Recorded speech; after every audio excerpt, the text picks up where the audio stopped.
नमस्कार दोस्तों, कैसे हैं आप सभी। आज के नया वीक, नया दिन और नई शुरुआत के साथ हम आपके सामने आए हैं मन की बात भावना के साथ।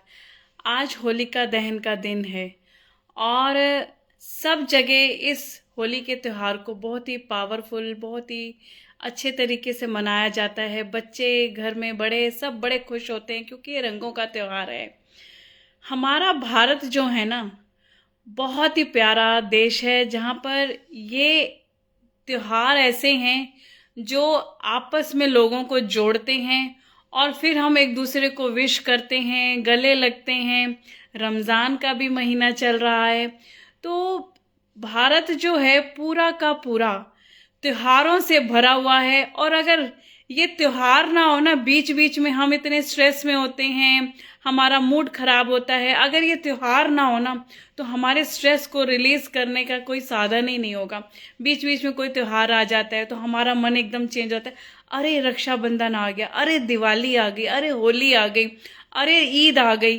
तो ऐसे करके क्या होता है कि हमारा मन चेंज हो जाता है। तभी तो कुदरत ने हमें इतने खूबसूरत त्योहार दिए हैं। हमारे हर महीने कुछ ना कुछ ऐसा ही वातावरण हमारे घरों में हो जाता है कि जिससे हमारा मूड एकदम खुशी से भर जाता है।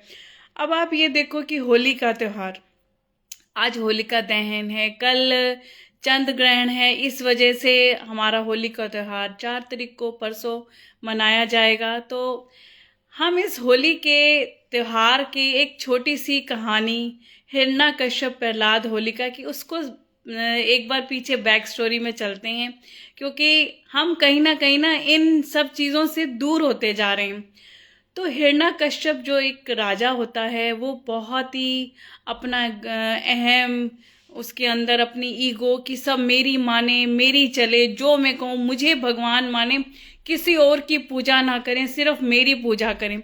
और वो पूरे नगर में ना ये अनाउंसमेंट करा देता है कि सिर्फ मेरी ही पूजा होगी, कोई भी किसी और धर्म की या किसी और की पूजा नहीं करेगा। अब उसके घर में उसका ही बेटा प्रहलाद जो होता है, वो ही भगवान विष्णु का उपासक होता है और जो अपने बाप की पूजा नहीं करता, सम्मान करता है लेकिन पूजा सिर्फ वो भगवान की करता है। वो अपने बेटे की इस भक्ति से ना भगवान के प्रति बड़ा ही इरिटेट रहता है। उसके लिए, अपने बेटे को सताने के लिए वो कई हद तक नीचे तक गिर जाता है कि किसी तरीके से ये भगवान विष्णु की उपासना करना बंद कर दे। पर उसका विश्वास दिन पर, जितनी उसके साथ प्रताड़नाएं होती हैं, उसके चलते वो उतनी ही भगवान की, विष्णु की पूजा और करता जाता है, जिससे ना उसका विश्वास और स्ट्रांग होता जाता है। इसके चलते हिरण्यकश्यप क्या करता है कि अपनी बहन होलिका को बुलाता है। उसको ये पता होता है कि होलिका जो उसकी बहन है, उसको वरदान है कि वो अगर आग में भी अगर चली जाए तो वो जलेगी नहीं, कोई उसका कुछ नहीं बिगाड़ सकता। तो वो एक रणनीति बनाता है कि तू मेरे बेटे को लेकर बैठ जा, जिससे क्या होगा कि ये जल जाएगा और फिर तू बच जाएगी। अब देखो यहाँ भक्ति की शक्ति कैसे काम करती है। भक्ति में शक्ति, कहते हैं जितनी श्रद्धा पूर्वक भक्ति होती है ना, उसका कोई बाल भी बांका नहीं कर सकता। उसमें तो चाहे फिर कोई किसी का कितना सगा या कितना अपना ही क्यों ना हो, यहाँ तो उसका खुद बाप, राजा, हर उपाधि से वो उसको पता होता है कि उसके साथ वो अपने बेटे के साथ क्या करने वाला है। जब वो लेके बैठता है, अब यहाँ देखो होलिका जल जाती है। वो विष्णु भगवान की पूजा करता जाता है, करता जाता है, लेकिन प्रहलाद को कुछ नहीं होता। अब यहाँ देखो हिरण्यकश्यप का एंगर, उसकी लोगों के अंदर अपना डर बिठाना और होलिका के अंदर ईगो, पावर, पावर का मिसयूज करना। और प्रहलाद जो सिर्फ अपना फेथ, विश्वास, श्रद्धा, भक्ति से कैसे निकल गया। हम क्या कर रहे हैं? क्या हम ऐसा अपनी ईगो को पकड़ कर बैठे हुए हैं? एक बार अपने अंदर झांक कर देखिए कि आपकी कौन सी ईगो है जो आज इस होलिका दहन पर आपको जलानी है, खत्म करनी है। अगर आपने आज अपनी ईगो खत्म कर दी, तो जैसे ही हम ईगो खत्म करेंगे, हमारे ट्रांसफॉर्मेशन हो जाएगा। जैसे ही हम अगर अपने जिंदगी में असली रंगों को भरना चाहते हैं, हमें बाहरी रंग तो दिख रहे हैं, जैसे ही हम असली रंगों को भरना चाहेंगे तो हमारी होली और भी खूबसूरत होती रहेगी।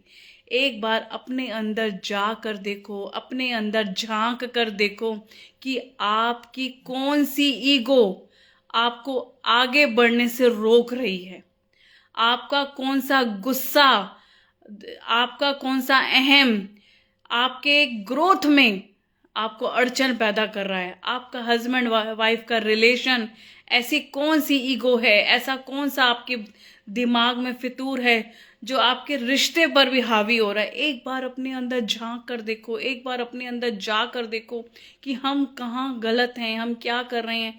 अपने अंदर एनालिसिस करो। अब एक बच्चा है, वो अपनी वैल्यूज़ को किस तरीके से लेकर चल रहा है। अगर वो सही दिशा में जा रहा है तो वो प्रहलाद बनेगा, और अगर कोई अपनी गलत दिशा में जा रहा है वो कहीं ना कहीं हिरण्यकश्यप का रूप लेके हर घर में बैठा हुआ है। अगर किसी के अंदर अपनी पावर का मिसयूज करने का अगर किसी को करना है तो कहीं ना कहीं कोई होलिका भी उसके अंदर बैठी हुई है। इन तीनों चीज़ों को चेक करो कि हम अपनी ज़िंदगी में क्या कर रहे हैं। जिस दिन हम, अगर कोई बॉस है अपना पूरा का पूरा ऑफिस के अंदर अपनी चलाता है तो कहीं ना कहीं उसके अंदर हिरण्यकश्यप का रूप बैठा हुआ है। और अगर कोई अपने पावर का मिसयूज कर रहा है, अगर कोई हस्बैंड वाइफ है एक दूसरे को गलती होने पर भी सॉरी नहीं बोलते हैं तो कहीं ना कहीं होलिका विराजमान है। और अगर कोई बच्चा अपनी वैल्यूज़ का सही रूप सही डायरेक्शन में यूज़ कर लेता है तो वो कहीं ना कहीं प्रहलाद बन रहा है। तो अपनी इन तीनों चीज़ों को चेक करो और फिर देखो आपकी ज़िंदगी कितनी खूबसूरत बनती है। अब यहाँ देखो हमारा आज का जो मन की बात भावना के साथ का जो टॉपिक है ना, डेकोरेशन या सेलिब्रेशन। त्योहार आते हैं, चाहे कोई भी त्यौहार हो, रंगों भरा। अभी तो हमारा होली का त्यौहार आया है, अब धीरे धीरे वैसाखी, हर चीज़ आएगी। हर त्यौहार अपने अपने महीने के हिसाब से आते जाएंगे और ज़िंदगी में रंग भरते जाएंगे। अब हमारा होली का त्यौहार आया है, हम सेलिब्रेशन करें, डेकोरेट करें, क्या करें? हम पता है क्या करते हैं, हम रियल लाइफ में नहीं जीते, हम रियल लाइफ में जीते हैं। होली का त्यौहार मनाने चलो, फटाफट रील बनाओ, ऐसे करो वैसे करो और पोस्ट कर दो। हम सिर्फ लोगों को दिखाने के लिए, हम सिर्फ त्योहार भी ना, अगर हम अपने त्योहारों को सेलिब्रेट कर रहे हैं ना, सिर्फ और सिर्फ लोगों को रील दिखाने के लिए हम अपने त्योहारों को मना रहे हैं कि उसने अपनी त्योहार ऐसे मनाया तो मेरी भी रील ऐसे खूबसूरत पोस्ट होनी चाहिए। चाहे थोड़ी देर पहले हम झगड़ा करके बैठे हों और फिर हम परिवार को इकट्ठा दिखाने के लिए इकट्ठे हो जाओ, हल्ला करो, उल्ला गुल्ला करो और एक रील बनाओ और पोस्ट कर दो और फिर घरों में आपके मुंह इधर उधर हो गए। हम त्योहारों को भी ना ऐसे मना रहे हैं, सिर्फ दिखावे के त्योहार। लोगों को दिखाने के लिए हम तैयार होते हैं, लोगों को दिखाने के लिए हम सेलिब्रेट करते हैं, चाहे वो हमारा त्यौहार हो, बर्थडे हो, कोई भी सेलिब्रेशन हो, सिर्फ और सिर्फ हम फेसबुक के ऊपर, इंस्टा के ऊपर लोगों को खुश करने के लिए। अब आप ये देखो, आप लोगों को खुश करने के लिए रील बनाते हो, रील डालते हो, और जो दूसरे लोग होते हैं ना, जिनकी ज़िंदगी में चाहे वो फाइनेंशियली कैसे हैं, ऊपर हैं, नीचे हैं, या उनकी ज़िंदगी में खुशी नहीं है या कम खुशी है या कम खुशी है, अब आप यहाँ देखो, अब वो आपकी रील देखकर घर में कहेगा देखा उनकी ज़िंदगी कितनी अच्छी है, देखा वो कितने अच्छे से रहते हैं, वो वहाँ गए हैं घूमने, वो ऐसे सेलिब्रेट कर रहे हैं, उन्होंने घर कितना डेकोरेट किया है, कितनी उनके घर में खुशियाँ हैं। अरे उनके घर में एक बार जाकर देखो, उनके साथ 5 मिनट आप बैठ जाओगे ना, 5 मिनट, आपको पता चल जाएगा उनके घर की कहानी क्या है, वो कितने खुश हैं, रियल लाइफ क्या है और उनकी रियल लाइफ क्या है। तो ना इस दिखावे वाली जिंदगी को, दिखावे वाले त्योहारों को मनाने से अच्छा है अपने अंदर के हिरण्यकश्यप को मारो, प्रहलाद को जगाओ और होलिका का पावर को मिसयूज मत करो। भगवान ने वरदान दिया था कि तू अग्नि में भी जाएगी तेरा कोई कुछ नहीं बिगाड़ सकता। अरे उसको धर्म के कामों में लगाओ ना, उसको अच्छे कामों में, भगवान के वरदान को अच्छे कामों में लगाओ। हमें भगवान ने ये जीवन दिया है, उसको हम सही जगह लगाएं ना। इधर उधर क्यों टाइम वेस्ट कर रहे हैं? 12-14 घंटे हम अपने अच्छे कामों में लगाएं ना, और 6-7 घंटे हम अपने रेस्ट करें, मेडिटेट करें, अपने आप को समय दें। अगर अपने अंदर की कुछ चीज़ों को ठीक करना है उस पर हम जाएं। पर हम तो ऐसे करके खड़े हैं, हम तो ऐसे करके खड़े हैं। नहीं, ऐसा कैसे? मेरे को कैसे झुका दिया? इसकी हिम्मत कैसे हुई मेरे आगे बोलने की? हम सारा दिन यही कर रहे होते हैं। उससे क्या होगा? कॉन्फ्लिक्ट ही होगा ना, और कुछ नहीं होगा। तो आज जो मैंने होली के ऊपर डेकोरेशन या सेलिब्रेशन, आपको बहुत ही प्यारा टॉपिक डिलीवर किया। अपने आज रात को बैठ के एनालिसिस करना कि आपके अंदर, पेपर पे लिखना कि आपके अंदर की कौन सी ईगो है जिसको मुझे स्वाहा करना है, ऐसी कौन सी पावर है जिसका मैं मिसयूज़ कर रहा हूँ, उसको मैं स्वाहा करूँगा। ऐसी मेरी कौन सी वैल्यू है जिस वैल्यू को मैं जगा कर अपनी ज़िंदगी में रोशनी ला सकता हूँ, उसको मैं चेक करूँगा। ये तीनों एनालिसिस जब आप करोगे ना, फिर देखना आपको अपना सवेरा अच्छा लगेगा कि मुझे काम क्या करना है। आपको अपनी ग्रोथ पता चलेगी कि मुझे किस डायरेक्शन पे जाना है। अपना एनालिसिस हम खुद करेंगे और फिर देखो आपकी ज़िंदगी कैसे खूबसूरत बनती है। तो मेरी तरफ से आप सबको हैप्पी होली। और कल चंद्र ग्रहण है। ग्रहण को इतना हाइप नहीं बनाइएगा, क्योंकि जो सूर्य ग्रहण हो या चंद्र ग्रहण हो, अगर चंद्र ग्रहण लग रहा है तो थोड़ी देर के लिए अंधेरा होता है, और फिर उसके बाद जब घोर अंधेरा के बाद जब सवेरा होता है तो वो ज़िंदगी में एक नई शुरुआत लेके आता है।